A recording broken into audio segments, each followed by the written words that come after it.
Let's see, a while back somebody asked me to show them the warning lights. Let's see, we gotta close the door. Let's see, the master switch here. This is a little bit different than the ones I used to drive. This one's got a master switch that actually activates the system. Then when you push this, it starts the yellow flashing. And you can't see it out there, but then you open up the door. And there's a tiny little switch way down, way inside here, that when you open up the door, it turns the switch on and then switches it over to red.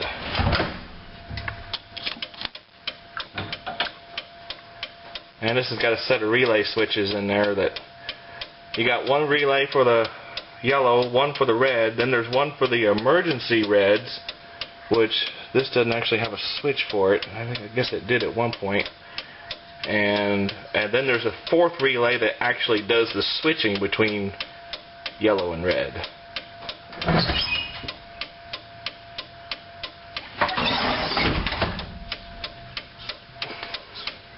And then when you